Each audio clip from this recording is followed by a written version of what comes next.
All right. So the lecture part. So there were a few readings. I don't know if you all read all three of the things. Some people read some of them at least enough to submit a question. That's nice.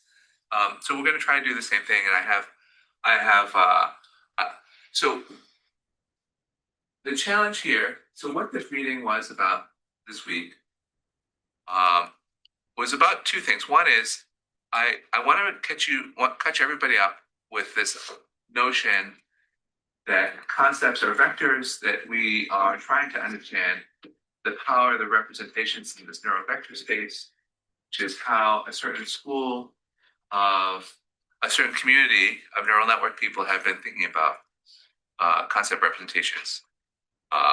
Certainly for the last few years, but actually for decades.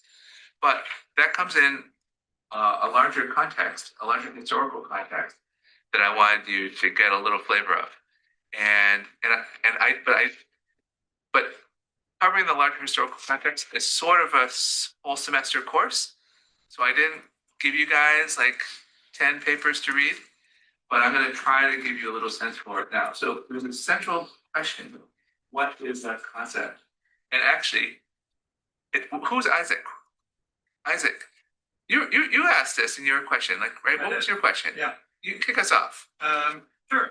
So all of the papers are talking about concepts. Yeah. Distinguishing concepts Yeah. from language. Yeah. But they're not necessarily formally defining. We're not defining it. And Yeah. so it seemed like each of the three readings may have a slightly different idea of Yeah. what a concept People is. just slinging around this word concept. Seems pretty loaded. Yeah. And what do you think that is going on there? Why do you think people are not sitting down there? You're just being sloppy here. I'm not totally sure. Yeah. I think partially they're being sloppy. I think partially that they also know that there's this historical baggage around it, and it's like, well, this is not the place to get into it. Choose your own definition, right? Because it can be quite involved. Okay. So Christopher asks a question that I like. So Christopher, go ahead. Yeah, what was your question? Well, so my question here is, so what I felt dark in the paper was like, here's a lot of theories and a lot of grounds that's like, here's circumstantial reasons for why this is plausible, why it's convenient, why it's beneficial to adopt the representation, but they don't offer a falsifiable statement saying, well, if we're wrong, this is how we'll know. What like there's something missing in this Piantadosi reading that I gave you. And so what's missing is he's not sticking up for his intellectual opponents, right? He's like, this is my view. And I think I'm right. And when you read it, because I just gave you this paper in isolation, you're like, okay, well, that seems fine. But what would it mean if he was wrong? Like, how's that even falsifiable? So let me give you that context here. So let's do that. So this is him. So here's like the world that he lives in. So the classical name for this is connectionism. Who's heard the term connectionism? Okay, so connectionism is a term that the neural networks people made up for themselves. That's what they called themselves in the 80s. They're connectionists. And so there's these names. Hinton won the Nobel Prize. He was a student of Roma Hart, and there's McClelland, sort of pioneer neuroscientists. There's a guy Smolensky who I recommend reading. I think that did you say that you met Smolensky? He's still active research today at MSR. Really interesting work by Smolensky. You read the Piantadosi paper, but basically these are folks who think that concepts are vectors. That basically what a concept is of course there's different perspectives on what a concept is. I'll come to the next slide. But then the most useful way of thinking about a concept is how it's represented in a neural network as like a vector representation. And they ask, how do you understand how concepts relate to each other in terms of the geometry of vectors, and the linear algebra of vectors, other things that you do with vectors, distances, angles, right? And okay, but they're not alone. So you read the Piantadosi paper, and he says, yeah, concepts are vectors. So there it is. So there's a couple other intellectual schools of thought here, like the right way of thinking about the computation of concepts. And so there's the symbolic AI people, the symbolic, the symbolists, right? So who's heard of Noam Chomsky? Yeah, he's the man, right? And so, and then, so there's Minsky and Chomsky, and there's a bunch of other people. Fodor is actually waded into this debate and has some really interesting readings that I put in the supplemental readings that are there. And so they what they would say a concept is more of a classical view. Like a concept is like something that you could write a sentence about, like a dictionary definition. A concept is like a set of rules. It's like a set of, a concept comes from like what you can define it to be. Like like if you asked a lawyer what is a concept, they might like say, okay, well it's this, but there's some caveats, and the more you write, the more you can pin down the concept. And a lawyer might be able to give you like a long paragraph about a concept and really, really pin it down. And they're like, yeah, that's the exercise we go through when we're really trying to understand a concept. Is we are coming up, and if you want to understand it computationally, they think a lot about language. That's why the Chomsky thing is so important. Like, how do you express, like, John loves Mary? That's a nice concept, right? And you can express this concept as a relationship between a couple things as a sentence, and you could add more adjectives or more sentences to that to refine the concept. So that's sort of the idea, and it's very, very compositional. The way that symbolic people think about concepts, and it also relates to the way that we program all of our computers today. Whenever you write an if statement, and you have an if this and that or that, and you have all these conjunctions and your predicates, and you string together all this logic, it's all from the symbolic tradition. Like all of the by hand, computing things that we do are models of symbolic concepts. Right? Make sense? And then there's a third school that's a little bit more modern. And so it comes from in the 90s, people started to say, these guys are too abstract, right? Like we're just like, what makes us, focus on these computational things? We're just biological creatures. We live in the world, we perceive things, the things that like all of the things that we think and perceive and understand as concepts are just side effects of like our life in the world. And the way that when I touch this thing and I feel it and see it, I interact with it, this eraser thing, then my concept of the thing derives from this embodied experience that I have. And so there's this embodied school of thought that says that has this other perspective on what a concept is. Yes. I feel a little bit naive, maybe you've Yes. also experienced before, but I don't see why connectionism and the grounded view are Different. couldn't go together. Yeah, they right. They kind of go together a little bit. They all have relationships to each other. Like nowadays, we have these huge neural networks, and what are our favorite neural networks? They're processing language, right? The neural network people avoided language for a long time, but now like language is the way to do them. So I think there's a lot that has been gained over the decades from these three warring factions battling against each other intellectually, saying you're missing this and you can't do this and your model of thinking doesn't work this way, and they all try to patch up what they're missing, and I think that it's actually advanced the field. And so a lot of the stuff that we do in large scale AI today is actually motivated by these old debates. Like the huge investment in language, I think, is motivated by a lot of intuition. That there's a lot of stuff in language you can't get out of a regular neural network unless you take it seriously. And also the huge investment in multimodal AI with vision and other modes comes from this debate with embodied folks where they say there's no way you can understand the world unless if you've never seen it, you don't even have eyes, right? That makes sense. And so here's like the debate semi-diagram. So I really like this slide. This is an AI assisted slide, but curated by hand. So you go into the PowerPoint, you can see what I curated. And so between each of these schools, you've got different things. Okay, so Jasmine, what was your question? Where's Jasmine? Oh, I forgot. What was it's something about versus symbols or something like that. What was your question? Oh, I don't You have too many questions. Sorry. Yeah, it's all right. Ask any question you have. Your turn. You don't remember your question? Okay. Okay, it's all right. I I probably have a record if I didn't bring it. And so, uh, so, right. And so these are the debates between the neural network connectionist people and the symbolic people. And so these are like, I would say, two primary debates. So the neural network people, they go to the symbolic people and they say, yeah, I was just going to ask, like, given that now, we have these language models and Yeah. things a bit, are the connectionists winning the debate? I think that's what Piantadosi is saying. He's like, victory. Let's publish a paper in PNAS and tell everybody, forget all this stuff. Concepts are vectors. Probably. This is probably, right? But we're done here. Is basically what he's saying. And that's what his paper is trying to say. But like I'm trying to put it in a little bit broader context so that you can understand, because there's some of the stuff will actually impact the way you might decide to choose some of your research topics. So let me give you this debate, and then you'll see.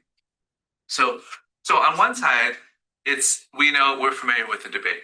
You say, hey, you symbolic people, you can't even make complex systems that deal with ambiguity and gradations of truth and things like that, and you can't even learn, right? I mean, everything you put into a symbolic system, you have to program by hand and make long lists and big dictionaries and databases and stuff like that. And you look at the whole world of software today, you actually can build a lot of complexity with this whole symbolic approach.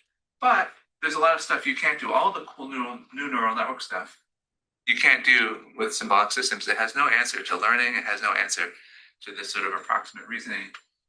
Pattern matching doesn't do very well. And so we're familiar with that. That's what's driving the stock market higher. Maybe not today. But yeah, that's what's going on. And so what about the other side? So the symbolic people are still around. You can see them on Twitter. What's the name? Right? What's the name of Gary Marcus, right? Gary Marcus. He's always the reliable defendant for the symbolic people. If you go follow Gary Marcus on Twitter, and this is so the strongest arguments actually came from Fodor, and I put a link to Fodor's old paper where he introduced this argument back in the 1980s. As I just added it just this morning as extra optional reading to week 2. And but if you think about how you represent a concept as a vector, then you think about what kind of concepts humans really need to deal with, you end up with this puzzle about compositionality and binding, right? John loves Mary, right? So, okay, we might have a vector for John. We might have a vector for Mary. So what's the vector for John loves Mary? There's a vector for loves. Do you add them together? Maybe you add them together or something like that. Well, if you add them together, then what is that the same as Mary loves John? I don't know. I think it might be different. I think John might love Mary without Mary loving John. Maybe Mary really doesn't like John, right? And how do you represent that? That makes sense? And so this compositionality, how did you just add the vectors together? How the heck does this work? Is a puzzle if you believe that concepts are vectors, right? And so that's what the symbolic people wrote this long paper in 1988 or something around how you're never going to do it. You're never going to figure out composition in this vector view of the world. Mic drop. Don't do neural networks, right? Stick with our expert systems and databases, right? And but then in the years since, the neural network people have been trying to answer that. And some of our research, like the binding research on binding field, starts to ask, how are these neural networks actually solving this problem? But what happened is, even before Piantadosi, before the LLM era, people were asking this question theoretically. They said, is it even possible for a vector space to represent binding and relationships with a certain amount of power. And I'll talk about that in a minute. Right? Does that make sense? And so they have these like abstract theoretical arguments of like how you could do it and how the math would look and how the neurons might hook things together. And now, like our empirical world since 2017 has caught up and exceeded what the theoreticians have been reasoning about. Clearly, our models can do binding, at least to some level. Clearly, our models can do, a bunch of these compositional things. Yet we actually don't know if the theoreticians were right. If all these like mathematical structures that they proposed, like if you were a neural network, you could do it this way. We don't know if they're actually doing these things, or if they're doing something different. And so it's worth like, if you're kind of curious about rooting your research and some of the old stuff, it's worth reading some of the old things and seeing what people are thinking. Okay, so the debate between so what's the difference between these guys? Somebody asked that. So, right, between the neural network people and the body people seems like the same, right? So it's a little bit of a funny intellectual idea. But there's this question that psychologists even asked. They said, what if you had been born blind? And maybe even born without a sense of smell or touch or anything. All you could do is process language. And you only knew what people told you about, right? Then would you be able to understand the world? Like if you couldn't move around the world or anything like that, you just heard stories about it, could you actually understand what it meant to have a sunny day, right? To walk to class, to have to go get a Dunkin' Donuts, whatever, right? Like, could you understand these things? Or is your understanding like meaningless in some algebraic ways? These are just symbols that you're just manipulating, and it's inevitably going to be missing something. And so the neural network people say, yes, all of knowledge is all relationships. It's all relational. Like grounding is not so important, right? Because it's all about how all the different concepts are related to each other. So there's this wonderful paper by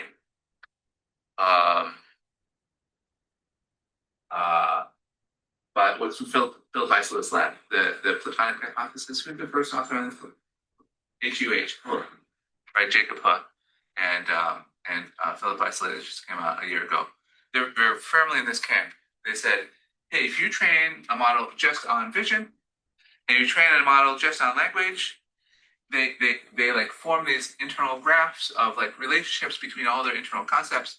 And if you look at the graphs, if you look at this, the kernel, right, which are all the dot product relationships, right, they're the same. Even though the vision one has never seen language and the language one has never seen vision, like they have the same model of the world if you train them big enough anyway. And so like the point here is maybe you don't need grounding, right? You can build a model of the world without ever having seen it, right? But then the embodied people are like, no, you gotta see it, right? There's things you'll always miss. And so now the neural network people are like, well, okay, sure, that's fine, but like we can just solve this by putting a video camera on our LLM, right? And then now it can see, attaching it to a robot. Now it can touch, giving it some problems to solve. Now it can plan. That can do all the other things that you experience in real life. And so that's sort of the path that we're going down now, is trying to fill in these gaps. But there's some people who argue that, maybe it's not even so essential, like without, it's like maybe easier than we thought because you can learn a lot just from language. Okay, so that's that debate. And then there's also this interesting thing here where people, like, if you say everything's about grounding, then, it's the same argument here. The symbolic people have no grounding, but then the objection from the symbolic people, the grounding people, like, okay, grounding people, you think everything is about what you can see and feel and touch and see, right? What about the concept of 7? Where does 7 come from? Have you ever touched 7? And what is that?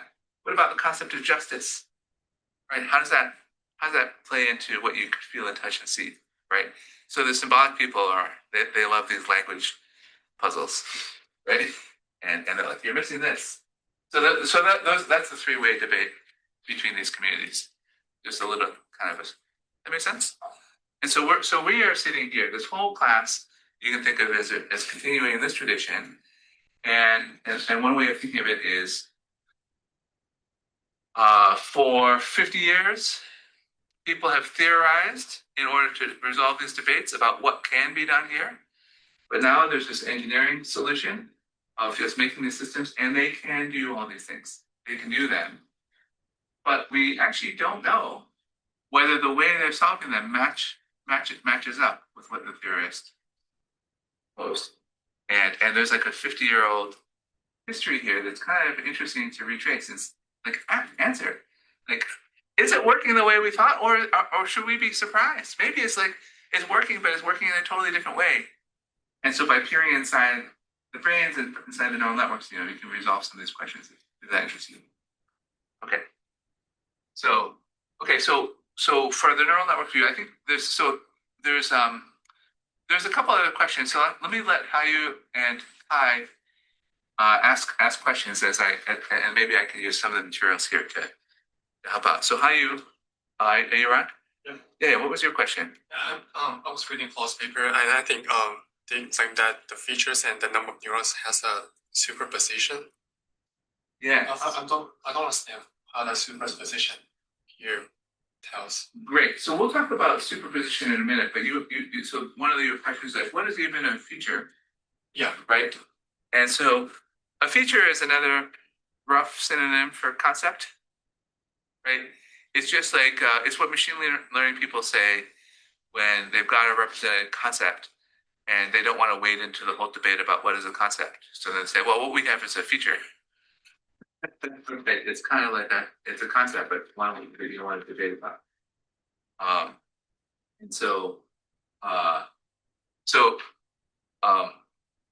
So there's really three perspectives as a neural network person that you have on any feature or concept that you're looking at, right?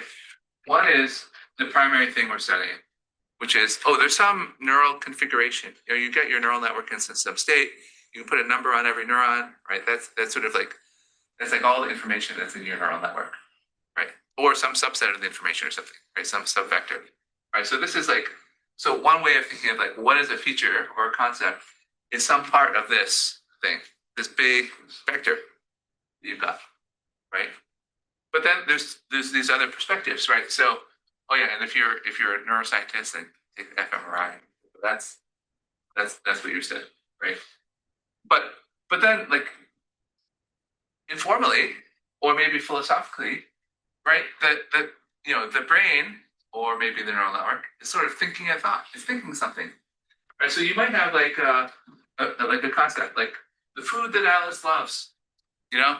You get your neural network to think about all the food that Alice loves. So we're going to get ready to cook some food or order some food for Alice. We got to know what food Alice loves, right? So that corresponds to some state the neural network is in. But then it might also correspond to, like, just informally, like, like all this different food that Alice loves, like the actual concept, right? And then the third thing it corresponds to, and this is an interesting thing because, like, this is easy for people to understand. You can say, she loves vegetarian food, except nothing with pineapples, please, right? And you can imagine all the different types of food. Right, but it's kind of like, how do you map between this thing and that thing? How do you do science on that? It's really kind of intractable. It's like this is like a fuzzy, informal thing, right? And so there's this other perspective that was proposed by David Marr and other people to say, the other way of understanding concept is as a formal computational role, right? And so the computational role here might be for the food that Alice loves. It's like, in principle, that concept is a function. It's a function that maps from any food to how much Alice loves it. That makes sense? And so there's some abstract mathematical formalism of that concept somewhere. And then you can kind of, once you've written it down as like a mathematical object, you can ask, oh, can that mathematical object, can that be stuck in this vector space? Can it live in here somehow? Right? And if we have a space of, oh, the food that Alice loves, the food that Bob loves, the food that Carl loves, all these different foods that people love, right? You've got this whole space of different foods that people love. Can they all be like, represented in here? And how does it work? Right? Now it's sort of more mathematical, and you can prove theorems about it, or you can set up a quantitative experiment or something like this, right? And you can express your data set this way. So this is, okay, so yeah, now you can ask your question. Oh, I guess I had a different one. I guess what makes some concepts feel very just feel you're like food. You're like you see it, you know it. I was having this a conversation with a friend. He was like, if I'm a shareholder in McDonald's, am I complicit in the obesity crisis? And we're arguing over the word complicit. That feels like a very leaky abstraction. But it was you said with great confidence that you were a shareholder. That seems to be a pretty firm one. Is there a frame here that helps explain that discrepancy? So what the difference between the real meaning of something and just saying something in a word? Yeah.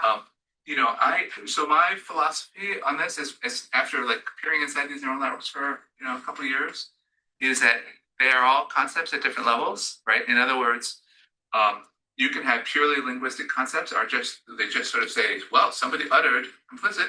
It's just the word they used. Who knows what that means?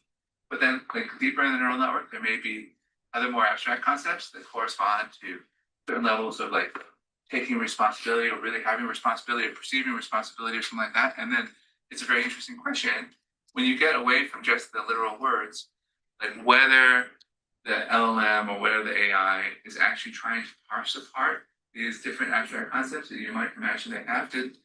So here's the basic dilemma. You could write down. So you could write a book on one of these concepts, what does real responsibility mean? What does real complicity mean? And stuff like this. This is what it would entail. And then once you really understand that deeply, you might be able to say, okay, well, there's different levels of taking responsibility. There's different agents and parties that could be responsible for different objects and events and things and duties. And what understanding the levels of taking responsibility is you could say that a full accounting for that would be some mathematical object that would say, okay, your belief in taking some responsibility would be some kind of thing, some kind of information structure, right? Now, if you write down the information structure really abstractly like this, pretty quickly you get to an infinite dimensional thing, which is too big. It's even if you write it down as a mathematical object, right? This mathematical object is too big to fit in any computer. Certainly not a regular a neural network, right? And then the question is, well, my neural network doesn't seem to be phased by that. This object is too big. It's reasoning about all these things anyway, right? So basically, one way of looking at this exercise that we're doing is we're asking, how do you jam this thing into that thing, right? So you've got some abstract representation of the concept that you want. Does this thing have it? There's a few ways you could jam something in. One way of jamming it would be round it up. You say, you know what? There's 100, 1,000 million different ways of taking responsibility for something. I don't have room for all that. I just have one way in my model, and that'd be a way of saving bits, right?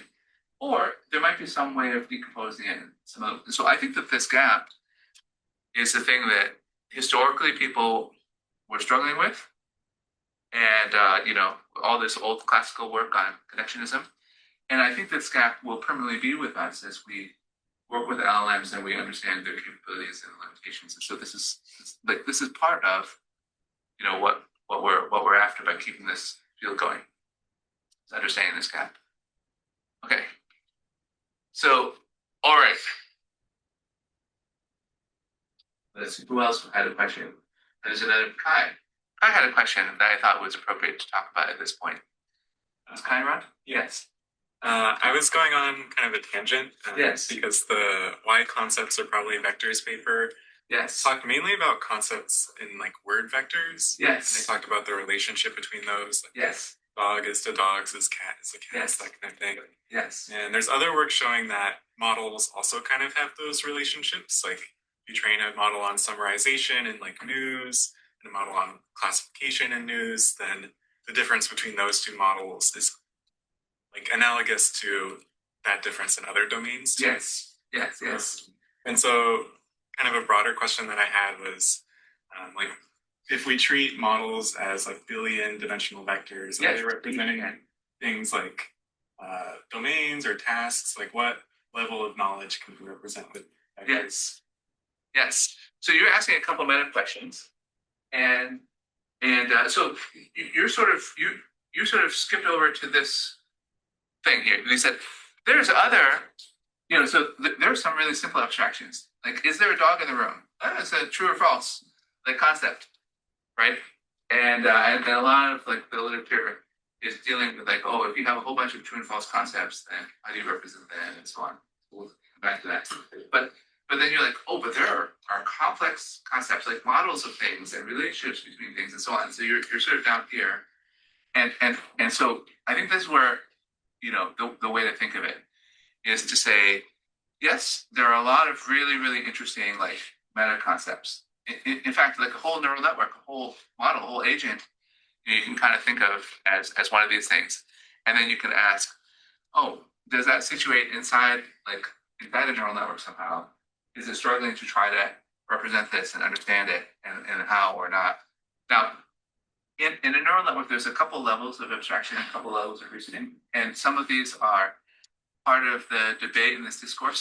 So I think that there's this really interesting distinction between like long-term memory and short-term context or short-term memory.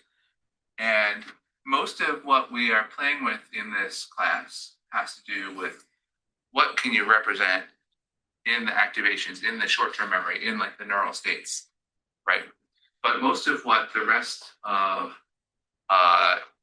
machine learning is working on is how do you get things loaded into long-term memory? How do you adjust the parameters of a neural network so that those parameters serve as an imprint of all the long-term knowledge that you want that neural network to remember when you boot it up and you wake it up and it has no context, right? Like, what does it already know? It already knows that Einstein was a brilliant physicist. It already knows that Madame Curie, discovered radiation or whatever. It already knows all these things. So you didn't have to tell it, right? And so, so there's these two different things, and traditionally they're sort of separated. But one of the interesting things is, can you kind of simulate one in the other, right? Like in the short-term knowledge, can you do things that behave as if you're learning something in the long-term style and so on, right? So there's this whole world of like, can you take a traditional learning algorithm down here and then also jam it up here and things like that? Because I think in your question you asked something about models. It's not. I have a question about just in interpretability as a field right now. Like we look a lot at like single token, concept that are encoded in like single token. Yeah. So when you're talking about this sort of functional view of representing like complex concepts, like do you feel like the answer to say like multi-token representations or long form like a concept that's diffused over like a long set of tokens, like do you think the answer to that also lies in finding a function that somehow maps? So I think that there's definitely things where Nikhil is looking at some of the binding questions, and the structures that he's finding definitely span many tokens. Now he's probing into these things because of the tools that we have, looking at things one token at a time. But after he looks one token at a time, he sees these structures and these lookbacks and things that go back many tokens. And so I think that yes, ultimately the strategies that the networks probably use when they're representing complex things are exploiting the long sequence rollouts. But how that structure all works, I think, is still very obscure.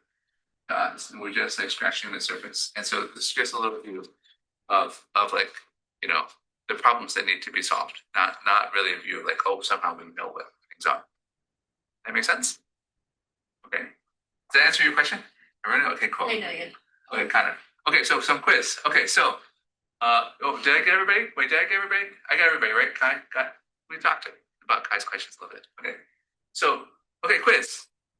So there's these three different views, and even within the kind of the connectionist view, right? There's sort of three different ways that you could think of a bag of neurons, and so I'll introduce sort of three. I'll make up three names for these communities. They probably don't like to be called this way. So let's say we had this problem of knowing what animals are in the room, right? Any animals in the room? No animals in the room. Oh, just a whole bunch of humans. That's great. So, but like, let's say there were some like zoo animals that might be in the room. Like, oh, is there a giraffe in the room? Like, how big is the giraffe? Is there a dog in the room? And so the question is, like, if we had 5 neurons in our brain, then how many different animals could we represent? Oh, I already clicked forward one. Okay, so here's a hint. So if you were a localist, then you would say every neuron is a concept. Who's heard of the idea of a grandmother neuron? Right? So this is just an old joke that came from Professor Leffin from 50 years ago. He's teaching people about neural networks. He says, imagine that you might have a neuron that represents every concept. Well, think about all the thoughts that you can have. You clearly have a concept in your head for your grandmother who makes you apple pie every time you go home for Christmas and wears a nice red dress that you remember, right?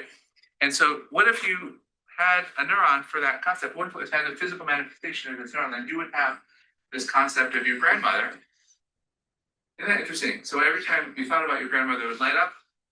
Every time you weren't thinking about your grandmother, it would be quiet. That's kind of cool. And so that would be the model for the localist view of animals. You might have one for a cat, one for a dog, one for the giraffe, one for the lion, one for whatever, right? But if we only had 5 neurons, then we could represent 5 animals, and that's it. But we could do it in any combination. Should be nice. That makes sense? So now there's this other view of what you would do with 5 neurons. Sorry, I had another question. Yes. Like, so like the monosemantic view of, well, if you had like as many neurons as the number of features you're trying to represent, like they'd all like each neuron would represent a feature. Is that like verified? Like in the sense that if you had 5 neurons and 5 concepts, like does polysematicity or like does it still emerge? Like is there still some sparsity with the model? If the world that you live in only has 5 animals, and the brain that you have to use has 5 neurons, then the toy experiments that were done actually in Hajj suggest that you don't get polysematicity. It says, oh, look, we have the perfect number of neurons for the perfect number of concepts that we have in our data. I have 1 neuron per concept. Done. And you get this.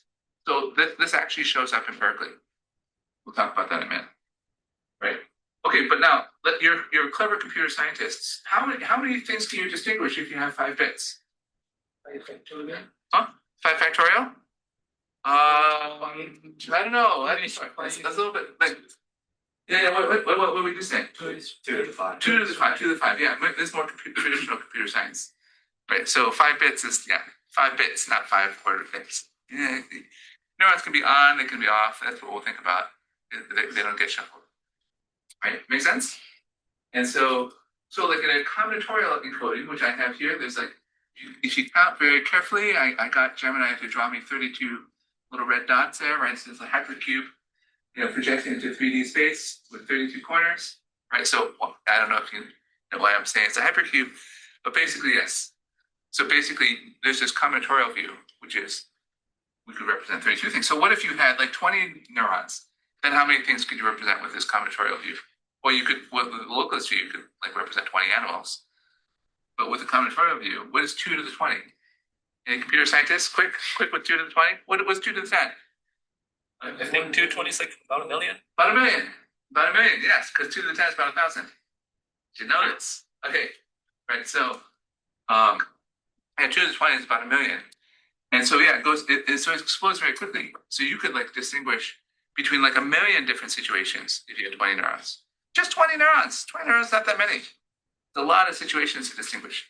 But then it's very limited because if we had our catalog, our zoo of 1,000,000 animals, and every neural configuration was like one of the animals, then if some other animal walked in, it would have a very different configuration.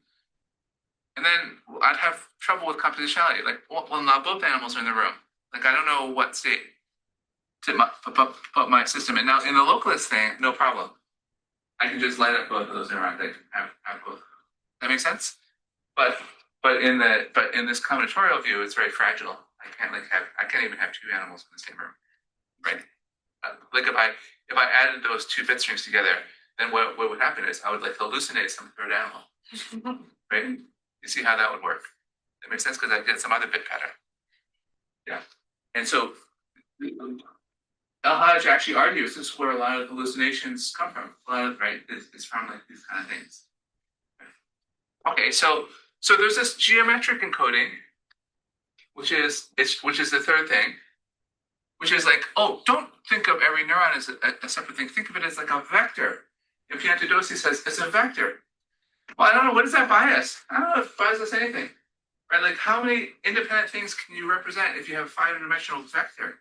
Anybody remember the linear algebra? Like, how many independent things can you represent in like a 5-dimensional vector space? 5. It's no better than the other thing, right? So, like, what's the big deal about vectors? I could just stick with neurons. And that's how I started my PhD. I was like, well, I'm just going to look at what the neurons are doing, right? And in some domains, that works pretty well.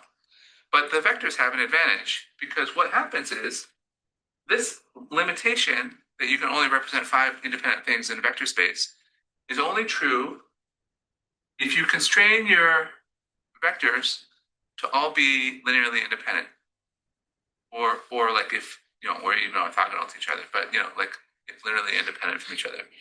If you actually relax that a bit and allow them to be usually orthogonal to each other, usually almost orthogonal, usually independent from each other if you sample a subset of them. But if you took all of them, then they're not independent anymore. But if you took any random subset, then they're usually independent, right? So if you relax that a bit, then you can get these like good enough almost bases that have more than 5 things. You could very reasonably represent like 20 things in it. And so what I've shown here is like a beach ball kind of thing, like a Voronoi diagram of like how different regions of belief might be organized. Things are not orthogonal to each other, but instead you get things where you have similar beliefs because you're sort of nearby. Okay, so talk more about this here in detail for a second. So, I had that great figure and I didn't paste it in.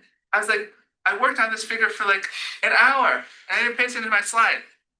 Oh, where is it? Where is it? Let me find it here. Oh, it's too late. I can put it on the whiteboard. Okay. So I'm gonna review like El-Hajj's experiment here. Right. So this is El-Hajj. So sad. How I worked on this nice figure. Okay, I can put it on the whiteboard. So El-Hajj did this. He says, what if we just have 5 neurons? Then how many animals can we? He doesn't talk about animals. They're very abstract. He's like x sub I with importance 0.7 to the I and with sparsity 0.3. Right. So what is this? So what he's saying is, let's say we have like 20 animals in the zoo that might come into our classroom, right? And I have to build a little neural network to remember, to sense and remember and represent like which animals I have here. And not only that, but like how big they are or something, some real number about each animal, right? And so I have to remember a random size of 20 animals, right? But I only have 5 neurons to use.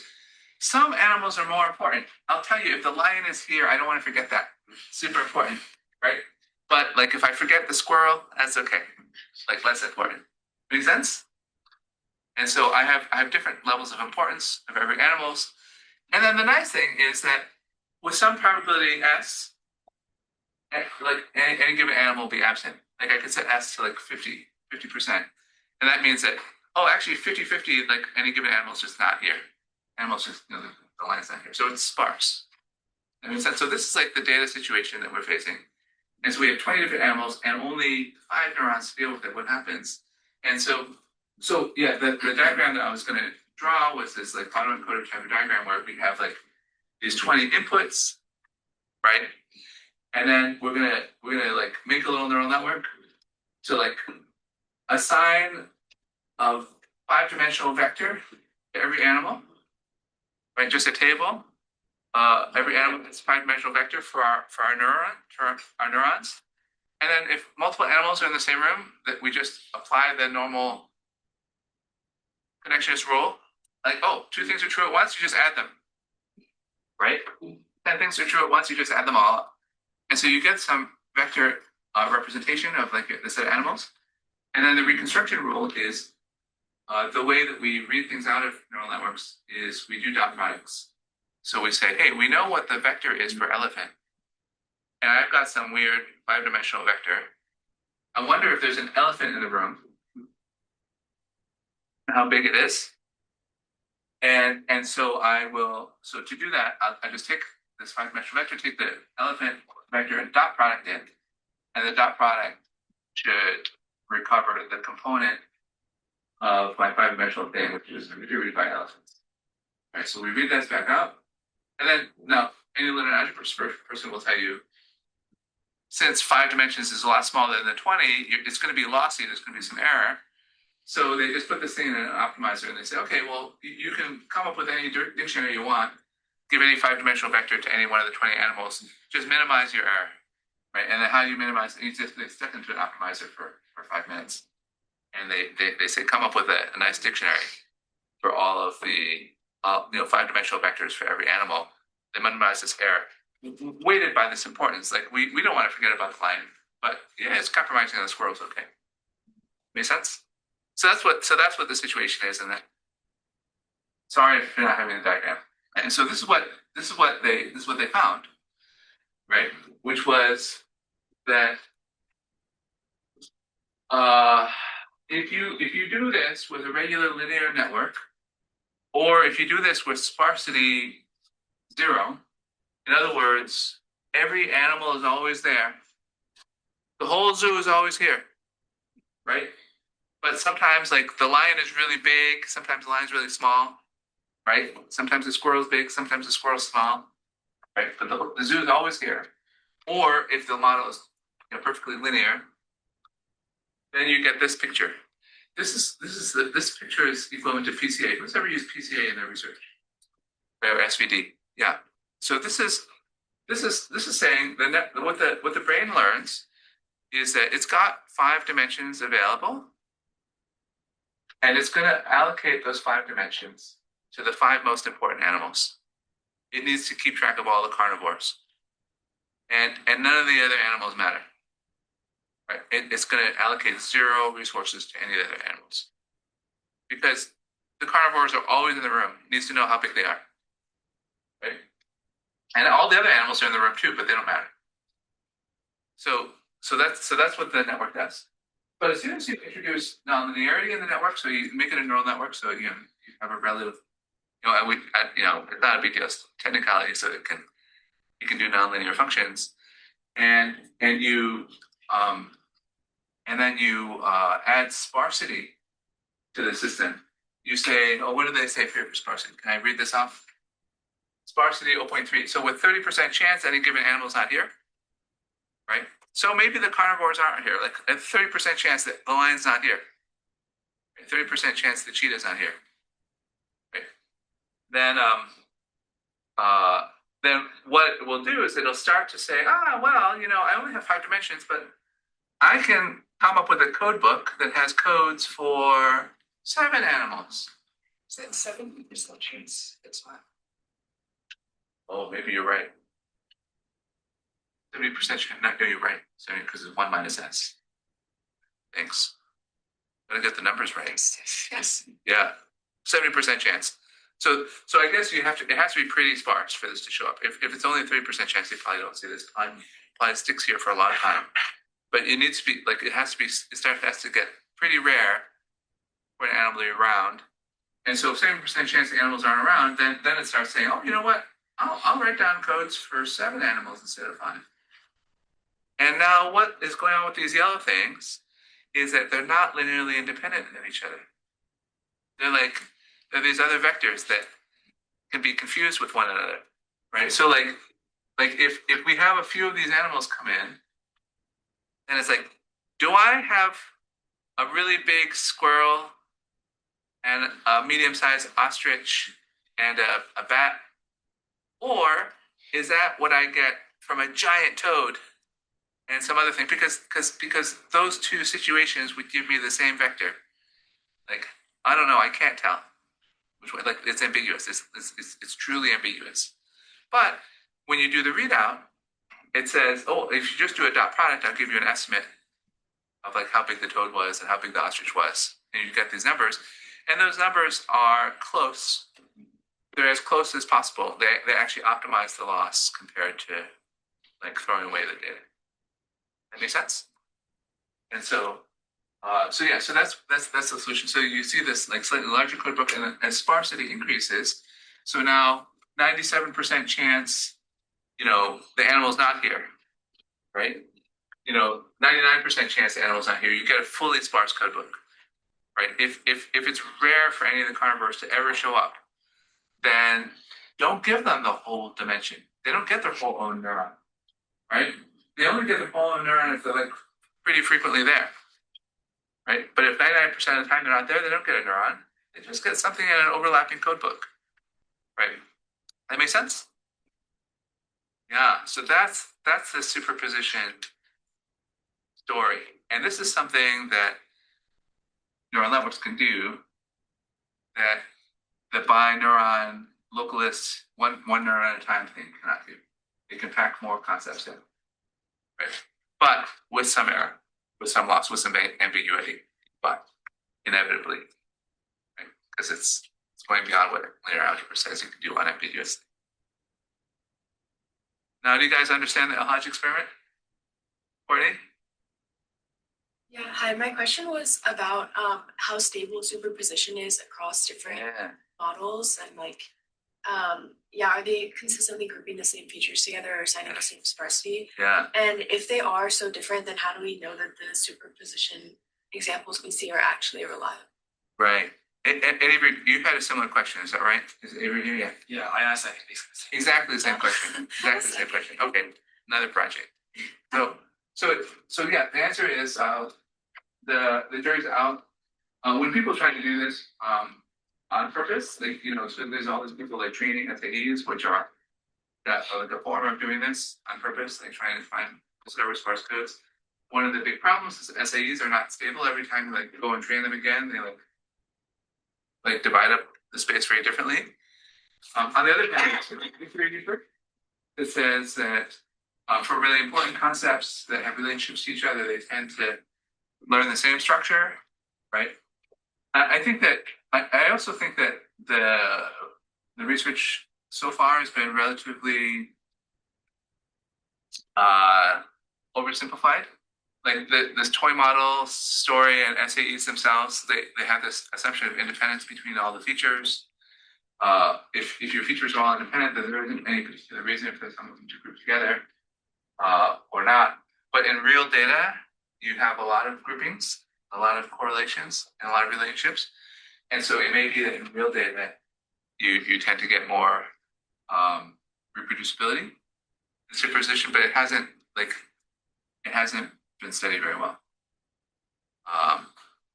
And so it's an open research. Everybody wants to do that for their PhD.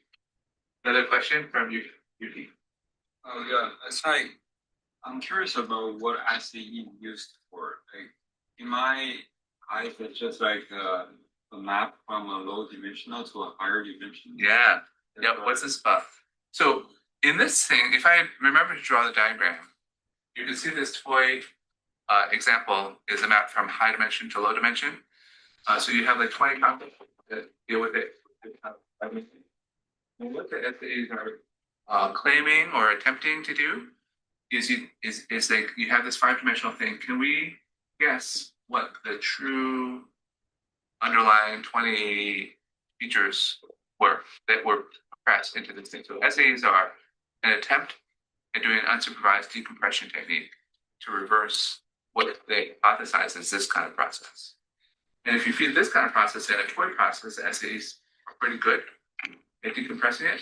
But of course, they apply SAEs to real data to try to decompress it. And I'm actually kind of skeptical. Like they have all sorts of issues like with instability and things like this.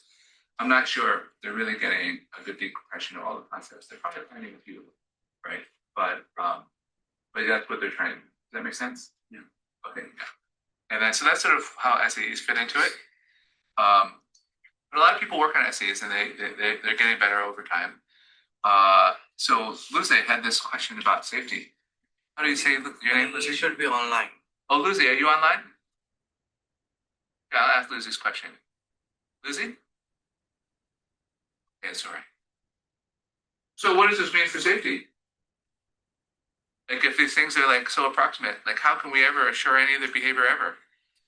And I think the answer is, well, for the traditional mathematical sense of like the symbolic reasoning, people would say, you know, we're going to make a proof that this thing is never going to misbehave or something like that. I think that it's pretty dire for that.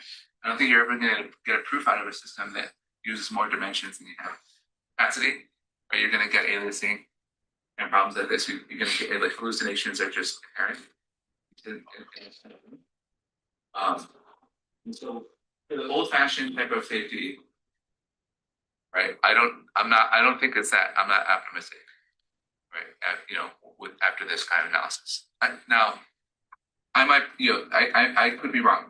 Like there are definitely people. There's a whole community of people out there making assurances around provable guarantees on neural networks, doing really impressive work, getting like, you know, propagation of bounds and provable guarantees through like GPU hardware, trying to scale this up for larger neural networks. But like I think that even if you can figure out what the error bounds are and everything, like you're still stuck with this situation that in order for the networks to perform well, they end up playing tricks like this, which end up, you know, giving you an aliasing, which I don't think is about some error bound. I think it's just how they work. So on the other hand, there's other ways of achieving safety, like measuring them, and also recognizing what they're representing and understanding whether that actually aligns with what you're trying to do. So the previous paper story where I'm like, hey, you come up with this thing and you see how it jams into that. Does it fit? Does it not? What's like thrown overboard? I think that if we understand this, if we understand what compromises the network is making and like how it's representing things, then that's sort of the path to safety, right? So then at least we understand like what the network is trying to do, what it's not trying to do, what it's good at, what it's bad at, because of like what compromises it's making. And so I think that's sort of the path. But in terms of like, oh, can we guarantee that the network will never utter a thing? I'm not really sure. Make sense? And then, okay, question about Claire, sparsity. Is Claire here? Yes. I think my question is related to like sparse neural networks and Yes, and KNs and stuff like this. So KNs I'll set aside for a little bit, just because KNs are a different way of doing neural networks. Instead of having weights between things, you can learn functions between layers. There's an old system called generalized additive models, which KNs generalize by stacking them layer to layer. So I think the reality of KNs, and so some people disagree with me, is that they're a theoretical construct. The people who published a big KN paper a couple years ago said they're going to outperform neural networks. And, you know, people started showing up with like venture capital money and saying, oh yeah, you're going to beat all the neural networks, here you go. I think in reality, nobody uses them because they're computationally really efficient, they're hard to train, they're hard to run. So they're not that practical. It's a nice conceptual idea. So I'm going to set KNs aside because it's a little bit of a niche idea. for the sparsity, the thing I want to make a point about is that this situation doesn't come up because your neural network is sparse. This situation is coming up because the world is sparse, because the lion is not always in the room. 97% of the time, the lion is not here. So most of the time, you can ignore the fact that there might be a lion, and like it would be wasteful to like allocate a whole neuron to a lion because 99% of the time, it's like that neuron's like would be zero. It'd be off. It's like what a waste. So instead, the neural network learns to have like a more efficient encoding, but it becomes sort of inherently ambiguous. But this thing comes from sparsity in the world, not sparsity in the neural network. Right. So that's a sort of a distinction that I wanted to clarify. Okay. So dot products. So what this geometric view is all around, concept of a vector. So what does it mean when we say concept of a vector, right? Like it's just a vector is just a sequence of numbers. Like how's that different from just saying a concept is like a message? It could be like written in ASCII, and then there's ASCII vector and so on. So like what you normally don't do with like an ASCII vector or any sequence of numbers you see somewhere in text is you normally don't take dot products of them, right? And so when Piantadosi says, "Oh, concepts are vectors," and you're talking about connectionist literature and everything, this is the heart of it. Like, how do you know if a sequence of numbers you have is a vector? It's as soon as somebody starts doing dot products between vectors, then you're like, that's a vector. You're in a vector space. There's some dimensionality. There's some geometry here. And there's three ways of thinking about dot products. One is it's just a way of telling you how well two vectors match. So there's this old trick people would do with like punch cards, is they'd say, "Hey, are these punch cards similar?" And you could line up the two punch cards and you could see like how many holes they have in common. That's a dot product between punch cards. Tells you how similar, the more light shines through, the more similar they are. That's literally what a dot product is. So I like this kind of picture of it. Right? So dot products are just like the simplest possible thing you could do to like look at similarity between like two vectors, like holding up two punch cards. But there's also this geometric view, which is it's like angles between things, right? Everybody learned in middle school. And then there's also this Fourier view of like, oh, you've got some really complicated thing, and you're going to decompose it into components, like Fourier components or something like this. And this is another, view of like what dot products are. And so, so all these views are all true. It's all the same math, right? They all exist at the same time, and this is what the basics for literature. So when we play with things, okay, so a couple will come out what we present here. So more intuition building about vectors. So in middle school, we all learn about vectors in like 2 dimensions. And when we got to high school, they're like, oh, there's a third dimension. Oh, 3-dimensional vectors. Okay, so but in neural networks, like the price for entry is like 1,000 dimensions. So now we're in a 1,000-dimensional vector space. I'm sad to say a 1,000-dimensional vector space works very differently from a 3-dimensional vector space, even though all the math, sort of the same formulas, but just pumping up that number to 1,000. So if you take 2 random vectors in 3 dimensions, 2 random unit vectors, and you took a dot product between them, what would be a typical dot product between 2 random vectors in 3 dimensions? What do you think the mean is? Who wants to make a guess for what the mean dot product is between 2 vectors? And 0. No, it's higher. If you take 2 random vectors in 3 dimensions, then in 3 dimensions, yeah. Like how like. So a dot product will tell you like how close to parallel things are. So if you just took a vector in 3 space and another vector in 3 space, they're not going to be parallel, but they've got some closeness to parallel. And so I need to figure out the cosine of the angle. So like, what's the average cosine of the angle between these 2 vectors? What would you say? Well, if it were perfectly parallel, the cosine would be 1. So it's definitely going to be less than 1. And if perfectly orthogonal, it's going to be 0. Well, that seems rare also, so it's going to be more than 0. So in 3 dimensions, like, what do you think like the average cosine is? Something between 0 and 1. Yeah, just throw out a number. 0.5. Good guess. 0.46. Very good. Okay, so it's about half. Right now we're in 1,000 dimensions. We do the same thing. We just pick 2 random vectors, and you get like a dot product. What's the average? Say again. Louder. What said? Closer to 0. How close to 0? Zero? Zero, exactly zero? No. It's never exactly zero. You never get like, there's some curve, but it's closer to zero. So I'll tell you how close. 0.025. 0.025. So it's pretty close to zero, right? So, and like in 3 dimensions, that would be indistinguishable from being at a right angle. So that's why in 1,000 dimensionals, if you take random vectors, the assumption is it would be like if they were not at right angles, it would be like weird. It's like, wow, like this dot product between these two things is like 0.1. That's like 5 times bigger than the dot product should be. Like that's a like high dot product. Oh no, not 5 times. Like that's 50 times higher, right? Or whatever. Right? Just like you could see. And so okay, then if you have like volume in high dimensions. So if you have a ball, it has what?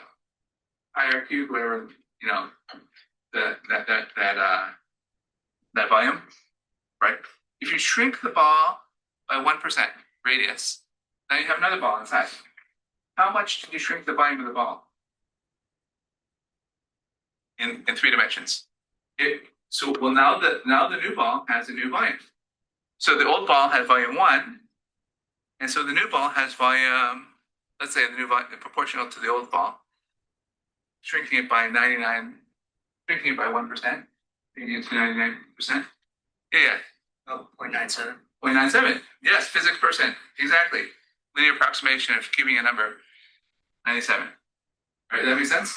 So like the volume, like the linear dimension goes down by 1. That means that the volume goes down by 3 because you're in 3 dimensions, which should give you a hint. What happens if you're in 1,000 dimensions? So you just shrink the ball by 1%. What happens to the volume? Am I out of time? I'm out of time. What happened to our lab? I said I'm going to go through this fast. I'm going to only have 6 slides, and I like use an hour for 6 slides. Sorry, I don't know how to go through this fast. It's too much material. You want to do it Thursday? Sure. I don't know if I'll be able to work on the theory because I have a. Okay, but you guys have to do this for homework anyway. So there's a notebook. Will you guys try it tonight and log into the Discord and share if you have any trouble? And then Karuna can also check the Discord. You do that. It's actually supposed to be helpful for your homework for Thursday. Very, very Tuesday. Does that make sense? I'm going to just share you the rest of these numbers here. So the volume to 0.004%.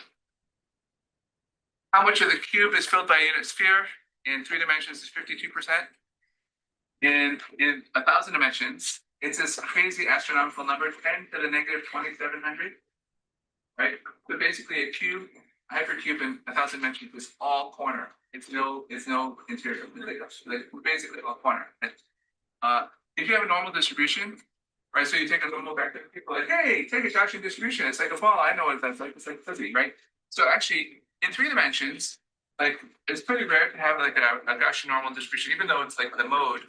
It's pretty rare for it to have zero length, even though it's like the most probable vector, right? But the length is around 1.6, right? With this kind of distribution.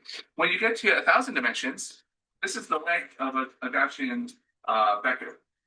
It's 31.6, and the likelihood that it anything almost zero. Okay, I'm out. Okay, you go. You go.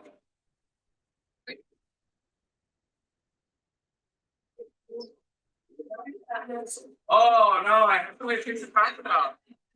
Oh, what did you do? Okay.